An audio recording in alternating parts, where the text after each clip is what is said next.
அடுத்த பாடம், இந்த ரமலான் தருகின்ற பாடம் ஒழுக்கத்தை கற்றுத்தரு, ஒழுக்க மாண்புகளை கற்றுத்தரு. நோன்பினுடைய நோக்கத்தை பற்றி குர்ஆனிலே சொல்லுகிற போது, நோன்பு எதற்காக? அல்லக்கும் தத்தகும், நீங்கள் ஒழுக்கமுடையவர்களாக ஆவதற்காக. ஒழுக்க பயிற்சி. நோன்பு என்பது ஒழுக்கத்திற்கான பயிற்சி, பசிக்கான பயிற்சி அல்ல. நல்லா புரிஞ்சுடுங்க. பல பேர் சொல்லுவாங்க நோன்பு என்பது பசியை உணர்வதற்கானது. இந்த உண்மைதான், மறுக்கல அது. ஆனா பசியை உணர்றதுக்கு 30 நாள் வேணுமா? 30 நாள்லாம் ஒண்ணு, 2 நாள் பட்டினி இருந்தா பசின்னு என்னது? ஆனா அப்படி என்றால் ஏன் இந்த நோன்பு?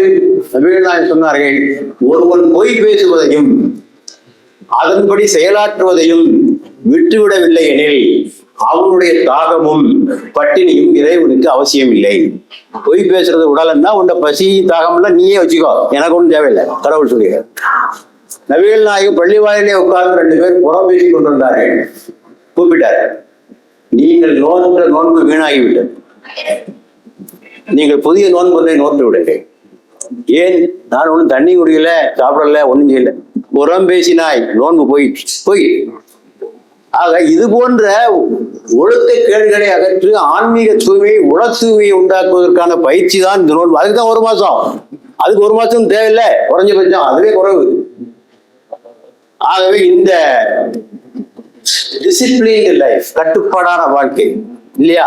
இந்த 1 மாசம் பகல நான் நீர் வருந்த மாட்டேன், உணவு அருந்த மாட்டேன், செக்ஸிலே ஈடுபட மாட்டேன், புகைப்பிடிக்க மாட்டேன் என்றெல்லாம் எவ்வளவு கட்டுப்பாடாக இருக்க முடியுதுன்னு சொன்னால், அப்படிப்பட்ட ஒரு கட்டுப்பாடான வாழ்க்கைக்கு நம்மை பயிற்சி தருவதுதான் இந்த நோன்பு.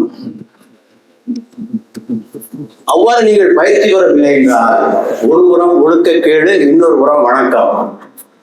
இது எதற்கு சமம் என்றால், இது ஓட்டை வாளிக்கு சமம். லீக்கிங் பக்கெட் கேள்விப்படுங்க, லீக்கிங் பக்கெட். ஓட்ட வாளியில எவ்வளவு தண்ணி ஊற்றினாலும் நிறையுமா? நிறைய. நீங்க எவ்வளவு நன்மைகள் நிறைய செய்றீங்க, தொழுகிறீங்க, நோன்பு முடிக்கிறீங்க, கடவுளை வணங்குறீங்க, எல்லாம் செய்றீங்க. இன்னொரு பக்கம் புறம் பேசுறீங்க, பொய் பேசுறீங்க, ஏமாத்துறீங்க, லஞ்சம் வாங்குறீங்க, வரதட்சணை வாங்குறீங்க, எல்லா தப்பும் செய்யுங்க. அதெல்லாம் ஓட்டை. அந்த ஓட்ட வாளி வழியா எல்லாம் போய் நீங்கள் எவ்வளவு நன்மைகள் செய்தாலும் ஒன்றும் ஆகாது. ஆக தீமைகளை செய்து கொண்டே நன்மைகளை செய்து இறைவனை சந்திக்கலாம், சொர்க்கத்திற்கு போகலாம் என்று யாரும் கனவு காணாதீங்க. அப்படி ஒரு கருத்தே இல்லை இஸ்லாம். ஆகவே இந்த நிலையை போல் நாம் ஆகிவிடக் கூடாது என்பதை நாம் தெரிந்து கொள்ள வேண்டும். ஒரு நாடு இந்த ஒழுக்க மாண்புகளை பெறாத வரையில் முன்னேறும் என்று எனக்கு நம்பிக்கை இல்லை. இப்போ முன்னேறிய நாடுகள் சொல்லுவோம், டெவலப்ட் கண்ட்ரிஸ். உண்மைதான், அவங்க நிறைய படிச்சாங்க, சயின்ஸ் டெக்னாலஜி எல்லாம் படிச்சு மேல வந்து. அது மட்டும் இல்லைங்க, ஏதோ ஒரு டிசிப்ளின் இருக்கு, அவங்களுக்கு ஒரு டிசிப்ளின் இருக்கு.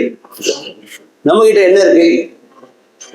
எல்லாரும் நிறைய பேர் இருக்காங்க, நான் அவங்களை குறைச்சி சொல்லல இல்லையா? ஒரு கட்டுப்பாடற்ற ஒரு வாழ்க்கை தானே நம்ம இடத்துல இருக்கிறது. ஒரு சம்பவம் ஒரே ஒரு சம்பவம் சொல்கிறேன். ஒருவர் ஜப்பானுக்கு போனார். அங்கே ஒரு டாக்ஸி வாடகைக்கு அமர்த்தினார். போக வேண்டிய இடத்துக்கு வந்தாகிடுச்சு. எவ்வளவு சார்ஜ் கேட்டார், கட்டணம் எவ்வளவுன்னு கேட்டார். அது ஏதோ ஒரு தொகையை காட்டி, இல்லை அதில் கொஞ்சம் குறைச்சிட்டு கொடுங்க எனக்கு அப்படின்னா, டாக்ஸி அதில் குறைச்சிட்டு கொடுங்க அப்படின்னு. ஏன்ப்பா கடைசி நீங்க அது காட்டுற தொகையை ஏன் குறைக்க சொல்றேன்? இல்ல, நான் வந்து உங்களை ரூட்ல கூட்டிட்டு வந்தேன், அது வழக்கமான ரூட் இல்லை, அது வழக்கமா வர்ற ரூட் இல்லை, என்னுடைய வசதிக்காக நான் வேற ஒரு ரூட்ல உங்களை கூப்பிட்டு வந்தேன், கொஞ்சம் வேகமா போயிடலாங்கிறதுக்காக. அதுக்கு நீங்க கட்டணும், என்னுடைய வசதிக்காக நான் செய்தது. அது வழக்கமான ரூட்ல போனா எவ்வளவு வருமோ அதை மட்டும் கொடுங்க, அதை மட்டும். நேர்மையை எங்கேயாவது பார்த்துருக்கீங்களா? ஜப்பான்காரன் முன்னேறிட்டான், ஏன் முன்னேற மாட்டான்? எவ்வளவு ஊழல்! அரசு அலுவலகங்களுக்கு செல்லுங்கள், என்ன பாடுபடுத்துகிறார்கள். ஒரு சான்றிதழ் உங்களால் வாங்கிவிட முடியுமா? பணத்தை கொடுத்தாலும் மரியாதையாக தர மாட்டார்கள். அவர்கள் பேசுகிற பேச்சு என்ன, அலைக்கழிப்பு என்ன, இல்லையா? ஆகவே இந்த ஊழலும் லஞ்சமும், இந்த லெத்தார்ஜி, சோர்வு எல்லாம் அலைக்கழிப்பு. தாமதமாக செய்த ஒரு சின்ன ஒரு ஃபைல் இங்கிருந்து அங்க போறதுக்கு 2 மாசம் ஆகும். இப்படிப்பட்ட ஒரு நாட்டில் நீங்கள் முன்னேற்றத்தை எதிர்பார்க்கிறீங்களா? எந்த அரசாங்கம், இந்த கட்சி அல்ல அந்த கட்சி அல்ல, எந்த கட்சியும் அரசு பரட்டும். ஆக மக்களுடைய இந்த போக்கு மாறாத வரையில், இல்லையா, இவைகளெல்லாம், இந்த ஒழுக்க கேடுகள் எல்லாம் அகலாத வரையில் நாம் பெரிய மாற்றம் ஒன்றை எதிர்பார்க்க முடியும் என்று நான் கருதவில்லை. ஆகவே ஒழுக்கம் என்பது மிக முக்கியமான ஒரு பண்பாக இருக்க வேண்டும். இந்த நோன்பு அதற்கான பயிற்சியை தருகிறது.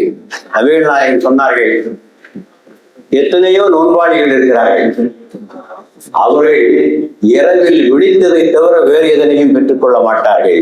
பகலில் பட்டினி கிடந்ததை தவிர வேறு எதனையும் பெற்றுக்கொள்ள மாட்டார்கள். என்ன அர்த்தம்? எல்லாம் வேணா போச்சுன்னு அர்த்தம். எல்லாம் வீணா போச்சுன்னு அர்த்தம். ஆகவே இந்த ஒழுக்கம் தான் மனிதனுக்கும் சிறந்தது, ஒரு நாட்டிற்கும் சிறந்தது, ஒரு சமூகத்திற்கும் ஒரு சிறந்தது. ஆக நாடு முன்னேற வேண்டும் என்றால் பிறருக்கு சேவை செய்யுங்கள், சமூக சேவை ஆற்றுங்கள், ஒழுக்கம் உள்ள மனிதர்களாக வாழ்ந்தால் நீங்களும் முன்னேறுவீர்கள், நாடும் முன்னேறும். வாய்ப்பளித்த உங்கள் அனைவருக்கும் நன்றி கூறி விடைபெறுகிறேன். எல்லா புகழும் இறைவன் ஒருவன்.